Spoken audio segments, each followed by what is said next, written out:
perbuatan terdakwa Ferdi Sambo SH SIK MH sebagaimana diatur dan diancam pidana dalam pasal 48 junto pasal 32 ayat 1 Undang-Undang Nomor 19 Tahun 2016 tentang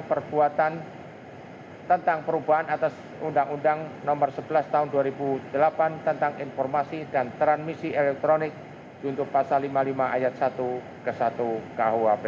Atau kedua, primer, bahwa terdakwa Ferdi Sambo bersama-sama dengan saksi Hendra Kurniawan, saksi Arif Rahman Arif, saksi Cuk Putranto, saksi Baikoni Wibowo, saksi Agus Nurpatria Adi Purnama, Arifin Widianto, masing-masing dalam berkas perkara terpisah pada hari Sabtu tanggal 9 Juli 2022 sekitar pukul 7.30 WIB sampai dengan hari Kamis tanggal 14 2022 sekitar pukul 21 WIB atau setidak-tidaknya pada bulan Juli 2022 bertempat di pos security Komplek Perumahan Polri Duren 3 Kecamatan Pancoran, Jakarta Selatan atau setidak-tidaknya di satu tempat lain yang masih termasuk dalam daerah hukum Pengadilan Negeri Jakarta Selatan. Mereka yang melakukan, yang menyuruh melakukan, dan yang turut serta melakukan perbuatan dengan sengaja menghancurkan, merusak, membuat tak dapat dipakai, menghilangkan barang-barang yang digunakan untuk meyakinkan dan atau membuktikan sesuatu di muka penguasa yang berwenang, akta-akta, surat-surat atau daftar-daftar yang atas perintah penguasa umum terus-menerus atau tidak sementara waktu disimpan atau diserahkan kepada seorang pejabat ataupun kepada orang lain untuk kepentingan umum. Perbuatan terdakwa dilakukan dengan cara-cara sebagai berikut. Berawal pada hari Jumat tanggal 8 Juli 2022 sekitar pukul 16 WIB telah terjadi penembakan terhadap diri Brigadir Nofriansah Yosua Huta Barat sehingga mengakibatkan hilangnya nyawa Nofriansah di rumah dinas terdakwa milik terdakwa Sambo di Komplek Perumahan Polri Duren 3. Akibat penembakan tersebut, terdakwa Ferdi Sambo timbul niat untuk menutupi fakta kejadian sebenarnya dan berupaya untuk mengaburkan dengan cara menghancurkan, merusak, membuat tak dapat dipakai, menghilangkan barang-barang yang digunakan untuk membuktikan tindak pidana yang telah terjadi, sehingga salah satu upaya yang dilakukannya yaitu menghubungi saksi Hendra Kurniawan sekitar pukul 17.22 WIB di mana saksi Hendra Kurniawan sedang berada di kolam pancing Pantai Indah Kapuk Jakarta dan meminta agar segera datang ke rumah terdakwa di Komplek Polri Duren 3. Berselang sekitar pukul 19.15 saksi Hendra Kurniawan tiba di rumah terdakwa di Komplek Perumahan Polri Duren 3 dan bertemu langsung dengan terdakwa di karpot di rumahnya, di mana pada saat itu saksi Hendra Kurniawan bertanya kepada terdakwa, "Ada peristiwa apa, Bang?" Dijawab oleh terdakwa, "Ada pelecehan terhadap mbakmu." Kemudian terdakwa Ferdi Sambo melanjutkan ceritanya bahwa mbakmu teriak-teriak saat kejadian itu.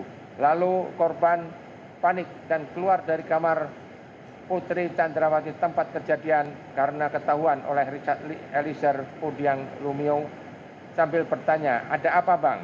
Ternyata korban yang berada di lantai bawah depan kamar tidur Putri tersebut bereaksi secara spontan dan menembak Richard Eliezer Pudiang Lumiu yang berdiri di tangga lantai 2 rumah terdakwa. Melihat situasi tersebut, Richard Eliezer membalas tembakan Nofriansah sehingga terjadilah saling tembak-menembak di antara mereka berdua yang mengakibatkan korban jiwa yaitu Nofriansah Yosua Huta Barat meninggal dunia di tempat kejadian. Inilah cerita yang direkayasa terdakwa lalu disampaikan kepada saksi Hendra Kurniawan. Setelah selesai, saksi Hendra Kurniawan mendengarkan cerita dari terdakwa Ferdi Sambo. Kemudian saksi Hendra menindaklanjutinya dengan menjumpai Beni Ali, Karo Propos di Propam Polri yang telah datang terlebih dahulu sebelum maghrib di tempat kejadian di rumah terdakwa bersama-sama dengan Susanto.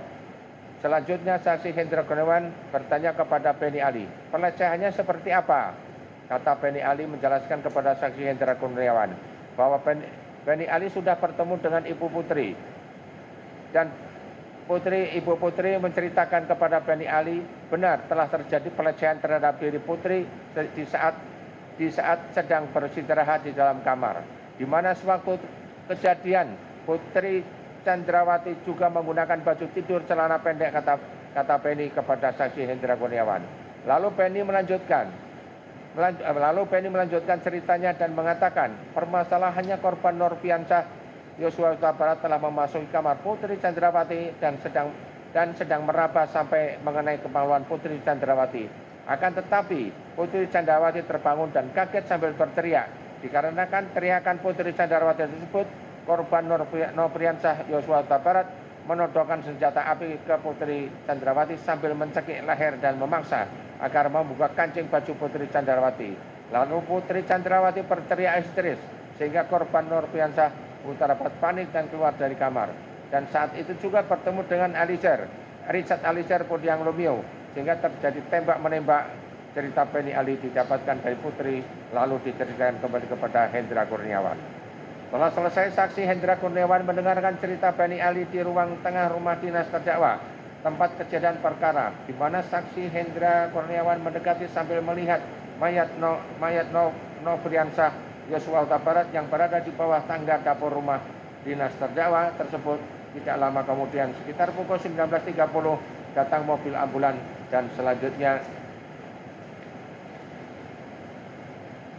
jenazah korban dievakuasi ke Rumah Sakit Keramat Jati yang dikawal oleh Susanto.